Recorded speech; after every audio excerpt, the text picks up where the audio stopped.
happy Sabbath day, happy Palm Sunday sa tanan. So kuan ang nice kay nga Sunday karon nga this is like a Sunday preceding sa the last Sunday preceding the death of our Savior Jesus Christ, His crucifixion, His atonement para sa tanan ato makatawhan na kaning Palm Sunday kaning mga dahon sa lukay nga mga young kuan na the time nga you welcome limot na ko sa mga doctrine ani you welcome nga nagsacrifice si Jesus Christ o donkey dito donkey was triumphant entry mato sa kuan Jerusalem.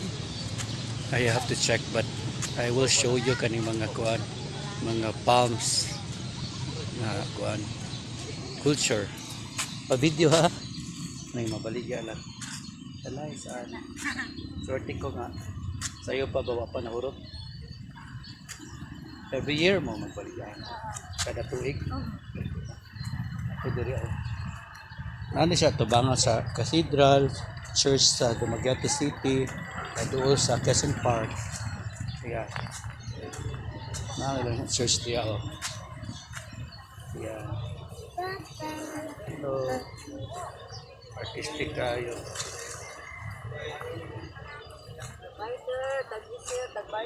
Tag-20 dessert. Mahurot yun na mintas na videohan na ako daghan pa kayo kay kabalo ko mapahak na unya ni ron kasayo pa man untag yan daghan kayo ni sila dire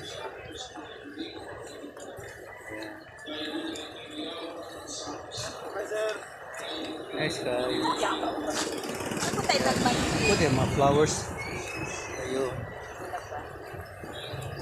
daghan pa kayo wala pa kayo nakuhaan ayan taas kayo ayan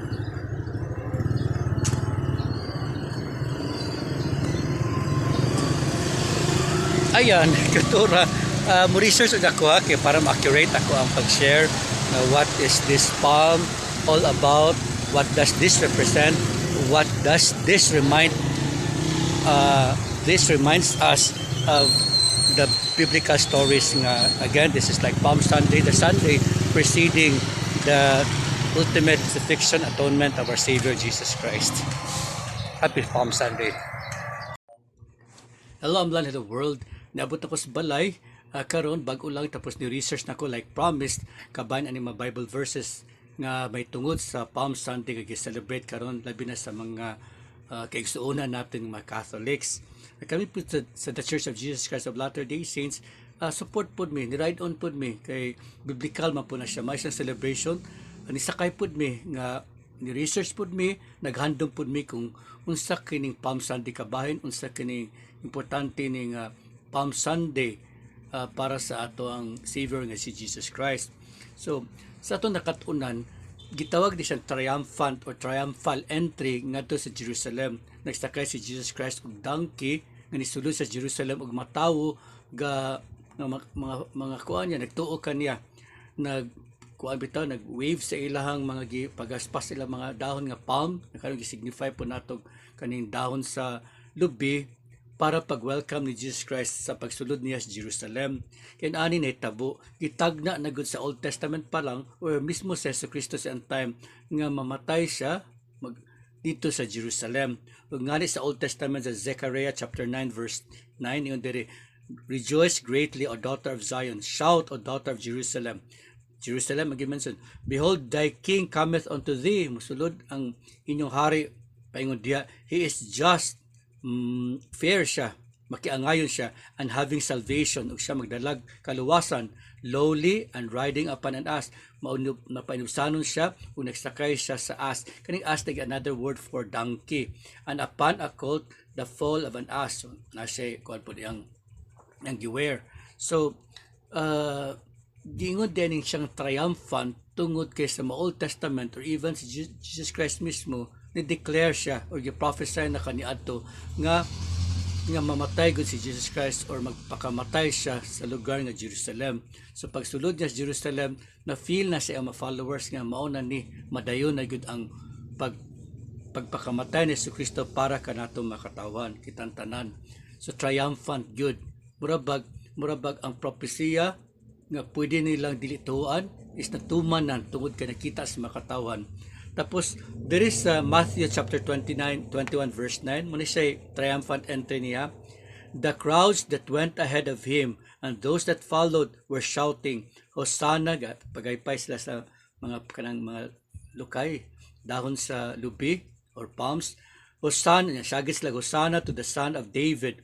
Blessed is he who comes in the name of the Lord. Hosanna in the highest. So gisulti dire nga, Hosanna to the Son of David.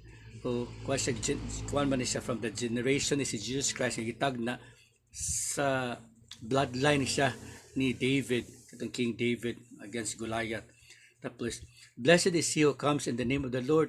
So, may gidayeg nila ilang kaugalingon ba nga, swerte kita or panalanginan kita, tungod kay niani kita, pinaagis ang ngalan ni Yesu Kristo. Kaya siya, Hosanna in the highest. Kana Hosanna, there is, please, luwasa kami. So, nas Catholic, no? Kaluyi kami, luwasa kami. So nagpakiluoy din sila, nagtuog din sila ni Yesu Kristo gyud nga mao gyud magluluwas nila sila gi-welcome. So more stories about the Jesus Christ. Si Jesus Christ natawag gud siya sa Bethlehem.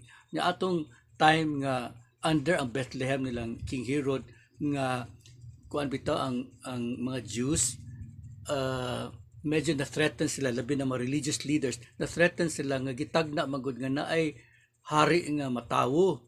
So gi-declare to sa king, sa head atos politics nga patson ang mga bata, babies nga less than 2 years old. So si Jesus Christ mao to siya nga natawo siya sa Bethlehem, nagtago-tago siya niya. Pagkatawo din sa Bethlehem ni mga 2 years old siya, ni escapos la dito sila sa Egypt, ni gawas sila para magawas sila sa kuan bitaw pamatson ang mga bata. Giprotektahan si Yesu Kristo dito sila. Nagtubo di si Yesu Kristo dito sa Egypt, then mga 12 years old na nagsugod lang minister dito siya sa kuana Nazareth. So murag gitawag siya nga Nazareno kay tubo siya sa Nazareth. Ang Nazareth day usa ka place po din na siya nga mga daghang mabulyago, daghang mabugoy, nga underpod sa the same king Herod. So medyo kuyaw gyapon siya. So humble man siya, nagpahilom man siya dito. Until such time, moadto din sila sa Jerusalem kay para mo celebrate sa Passover. So several times ni ato sa Jerusalem kay Passover katibitang at time ni Moses nga naay the angel of death moagi na, tapos katong firstborn mamatay sila, pero kung naay blood ang imong door, so dili ka kasulod ang angel of death, so maluwas sila sa kuan sa kamatayon. So mo pass ra ang angel of death kung atong blood sa door, so gitawag siya Passover. So i-celebrate na siya. Tapos kaning pagsulod ni Jesus Christ karon para po di ay ning hapit na celebration sa Passover. Tapos at the same time siya na pud ang magpakamatay atong time. So halang doon kayo or dapat jud ay hinumduman or celebrate karong adlaw sa Palm Sunday, no? Kay ako nag-wonder lang ko ba kay gi-welcome gud siya dito, pero nalipay ang mataw nga marabag muna patuman na gud ang propesya mao na gud din sa anak man ni ato savior, man ni itong hari nga muluwas ka nato. Pero makaingon po tanong nga triumphant celebration to siya, naki-celebrate siya sa Passover, pero pagka Friday ana ilansang na siya sa cross.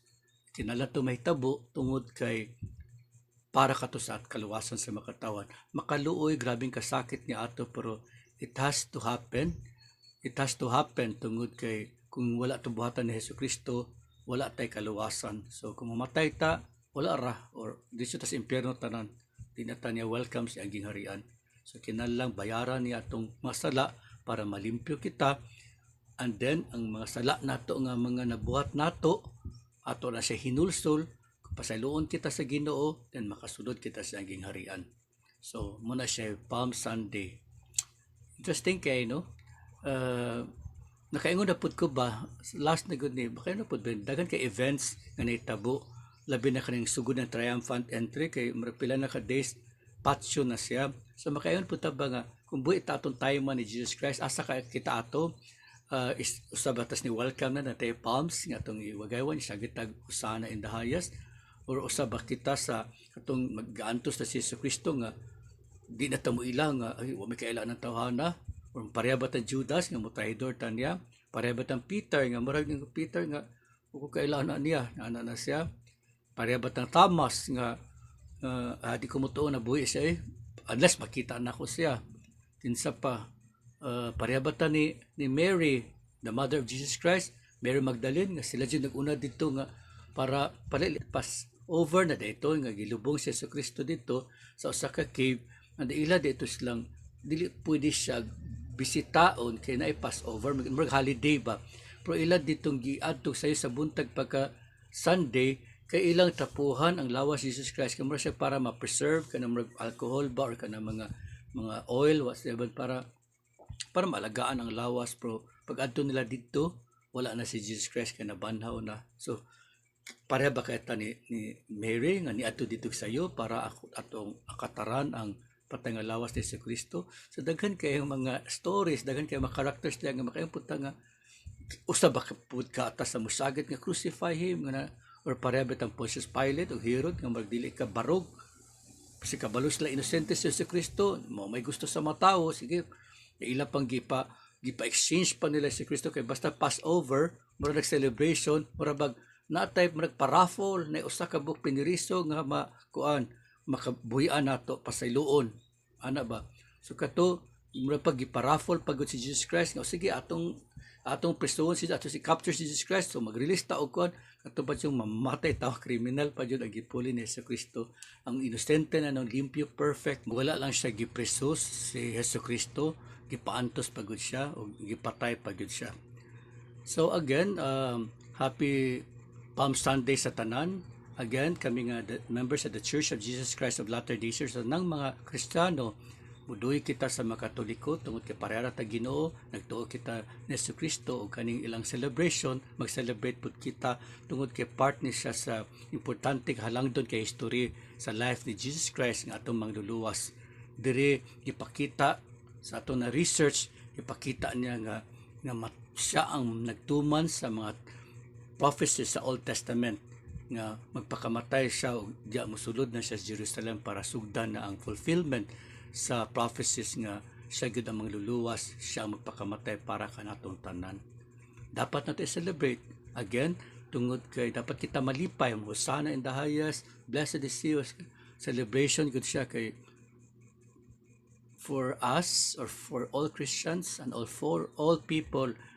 The death of our Savior Jesus Christ should be the most important event in the history of our Christianity and our salvation. Kaya kung wala to, sayang atong mga maayong binuhat, sayang atong kinabuhi dire. Kaya bisag unsa na itong binuutan, kung wala si Yesu Kristo, nagluwas ka na ito, nagpakamatay, impyerno, ragyapon tanan. So tungod ni Yesu Kristo, na ay hope, na ay pag-asa, paglaom, na kita maluwas, magpuyo, kauban kaniyaw sa ato aman sa langit dito sa heaven. Kung kita mahukman niya, ngayon kita nga mupuyo niya sa heaven hangtod sa kanturan. I share this in the name of Jesus Christ. Amen.